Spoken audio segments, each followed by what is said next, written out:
అబ్జద్ దీప్ కి అరెస్ట్ కి సంబంధించి కూడా మనం నెక్స్ట్ అప్డేట్ చూద్దాం. అబ్జద్ దీప్ కి అరెస్ట్ కు రంగం సిద్ధమైందా? ఢిల్లీ పోలీస్ స్టేషన్ ఇప్పటికే ఆయనపై కేసు నమోదైంది. పూణే, ఔరంగాబాద్ లో తనపై జరిగిన దాడి వెనుక అభిజిత్ మనుషుల ప్రమేయం ఉందని social media influencer Faizan Ansari ఆరోపిస్తున్నారు. ఢిల్లీ డీసీపీ ఆఫీస్ లో ఫిర్యాదు సమర్పించిన ఆయన దీప్కేను వెంటనే అరెస్ట్ చేయాలి అని డిమాండ్ చేస్తున్నారు. అబ్జద్ దీప్ కే ఈ ఆరోపణలను ఖండించారు. తమ సంస్థ ఏ ఒక్క ప్రత్యేక రాజకీయ పార్టీని విమర్శించడానికి లేదా సమర్థించడానికి మాత్రమే పని చేయదని స్పష్టం చేశారు. అధికారంలో ఏ పార్టీ ఉన్నప్పటికీ తమ సంస్థ విద్యార్థుల తరపునే నిలుస్తుంది అన్నారు అభిజిత్ దీప్కే. మరింత సమాచారం అందించడానికి మా ప్రతినిధి శివ మనకి అందుబాటులో ఉన్నారు.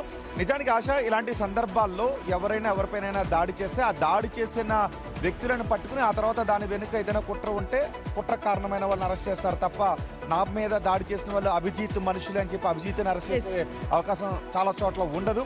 బట్ ఈ అప్డేట్స్ తెలుసుకుందాం శివ ద్వారా. శివ, అప్డేట్స్ ఏంటి?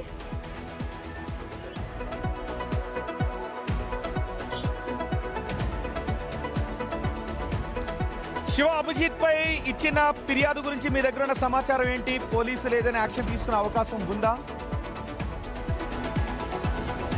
ప్రజెంట్ ఆయన చెప్పింది నిజమా కాదా అనేది కూడా ముందు ప్రజెంట్ విచారిస్తున్నారు. మొదటైతే ఎఫ్ఐఆర్ అయితే నమోదు చేశారు. అది ఇచ్చిన సమాచారం మేరకు జీరో ఎఫ్ఐఆర్ నమోదు చేశారు. ప్రజెంట్ దానికి సంబంధించిన వివరాలు సేకరిస్తున్నారు. అసలు అతనిపైన దాడి జరిగిందా లేదా, దాడి వెనుక అభిజిత్ దీప్కే ఉన్నాడా లేదనేది ముందు విచారిస్తున్నారు. విచారించిన తర్వాత అభిజిత్ దీప్కేని కూడా సంప్రదించే అవకాశం ఉంటుంది. అంటే తను ఫిర్యాదు చేశారు కాబట్టి ఇది నిజమా కాదనేది కూడా, అంటే సీజేపీ ఫౌండర్గా ఇటీవల కాలంలో దేశవ్యాప్తంగా ఫేమస్ అయిన అభిజిత్ దీప్కే ఇప్పుడు ఆయన పైన కంప్లైంట్లు వెళ్తూ ఉన్నాయి.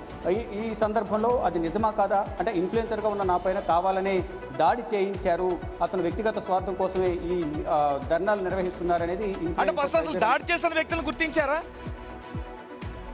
అసలు దాడి చేసిన వ్యక్తులను గుర్తించారా? అంటే ఇటు అన్సారీ చెప్పేది అతని అనుచరులు నాపై దాడి చేశారు, వారి వివరాలు కూడా సమర్పించినట్టు తెలుస్తుంది. అది దాడి చేసిన ద్వారా కాదనేది కూడా పోలీసులు కనుక్కునే, అంటే వారిని గుర్తించే పనులు అయితే నిమగ్నమై ఉన్నారు. వారు కనుక గుర్తిస్తే కనుక వారు సీజేపీకి సంబంధించిన అభిజిత్ దీప్కే మనుషులా కాదు, ఒకవేళ వారి మనుషులు అయితే అభిజిత్ దీప్కే దాడి చేయమని చెప్పారా లేదా ఈ ఫిర్యాదు ఆధారంగా.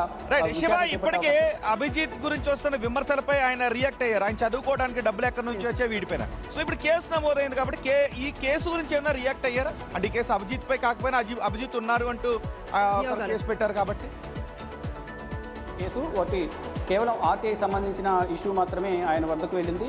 నేను లోన్ తీసుకుని, ఎడ్యుకేషన్ లోన్ తీసుకుని అమెరికా వెళ్ళాను తప్ప ఎక్కడ కూడా ఎవరి దగ్గర నుంచి నేను అమౌంట్ తీసుకోలేదు అనేది ఒక ప్రకటన చేశారు. దానితో పాటు వారు బీజేపీ నేత ఒక సవాల్ కూడా విసిరారు. ఇటు నేను మొత్తం డాక్యుమెంట్ బయట పెడతాను.